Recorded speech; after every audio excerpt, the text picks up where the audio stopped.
Why aren't you afraid, human? His answer left her breathless. Beginning.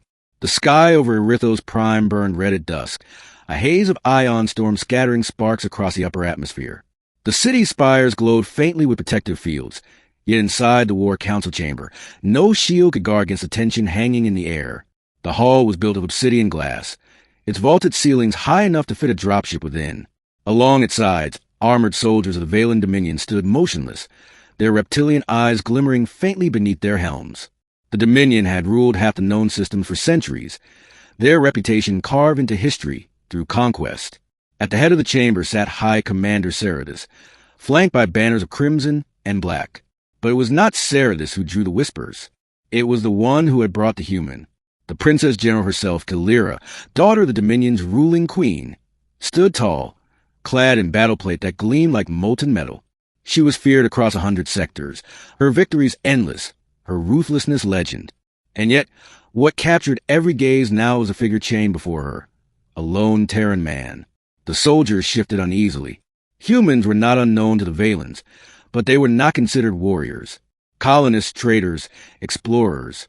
Fragile, soft-skinned, hopelessly mortal. Yet this one had been captured on the ruins of Outpost Asterion, where an entire garrison of Dominion troops had fallen.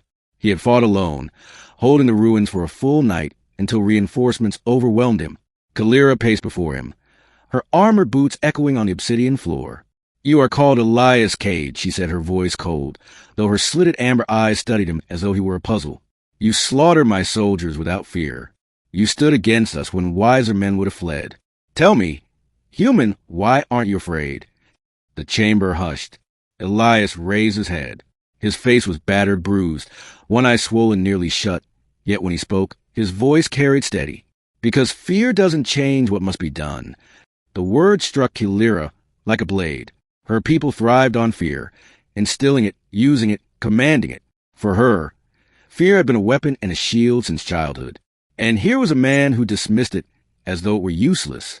For the first time in years, Calira felt something strange coil in her chest. Not anger, not disdain, but curiosity. Middle, Calira ordered him taken to her private warship, the Obsidian Fong.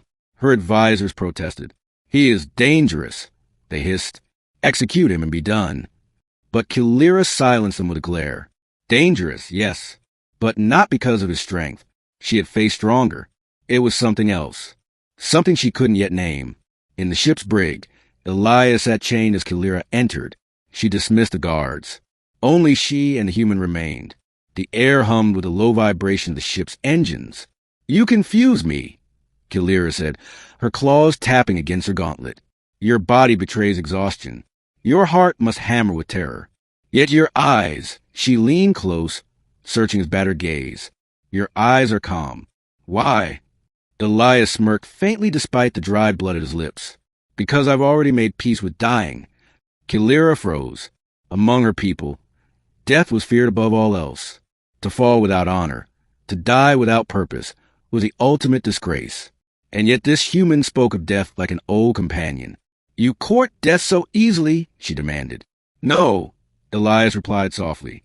"I just know it comes for everyone eventually. Fear won't stop it. But meaning might." Calira tilted her head. "Meaning?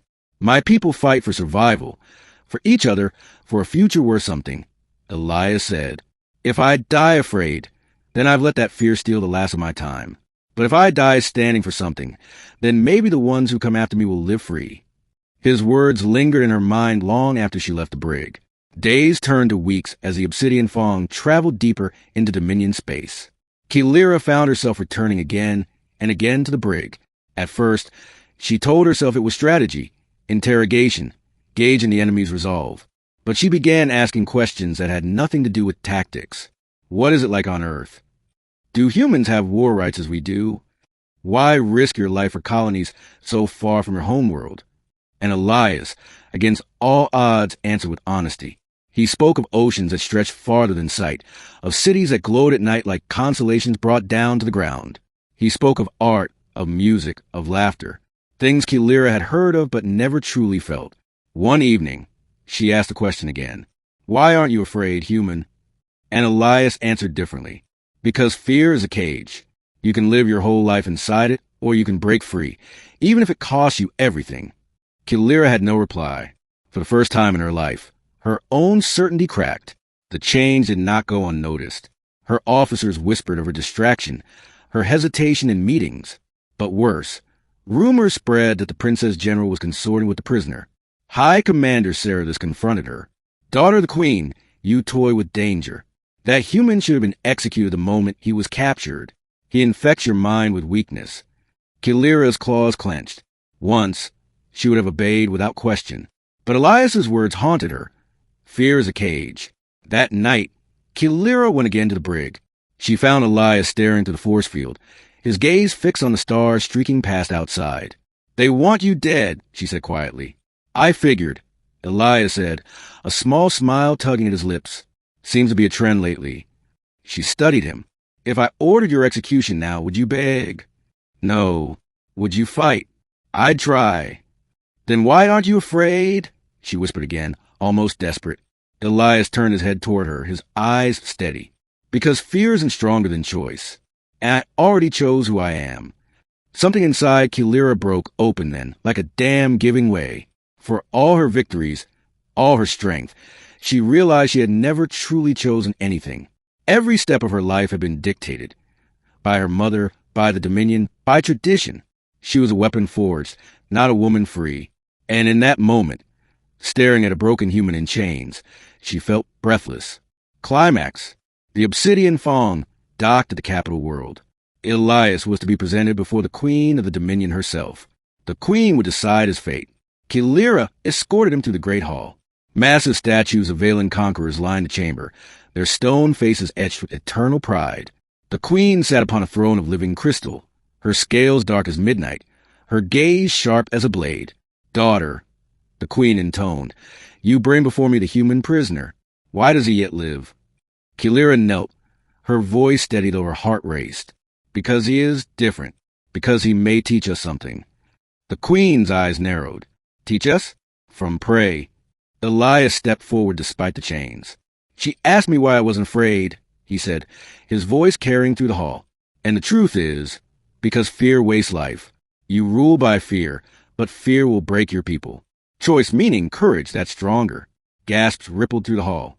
To speak so boldly before the Queen was unthinkable. The Queen rose, towering. "Insolent creature, you dare lecture us." Elias met her gaze unflinching. "Yes, because someone has to." Kilira's heart pounded. She knew what would come next. The Queen would kill him, but in that instant, she made her choice. She drew her blade, not against Elias, but against the guards who moved to strike him. The hall erupted into chaos. Ending, Kilira and Elias fled the throne hall, fighting their way to the hangar. The Dominion guards roared in fury, but Kilira cut a path through them with feral precision. Elias, though weakened, fought at her side, his movements desperate but determined. They stole a dropship, engines screaming as they broke free from the capital's defenses.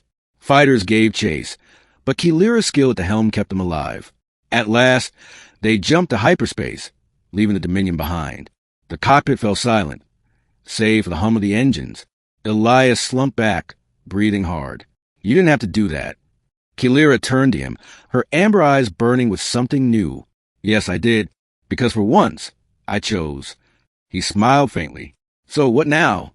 Kilira looked out at the endless stars, her chest rising with a breath that felt lighter than any she had taken before.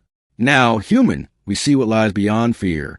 And for the first time in her life, the warrior princess felt free.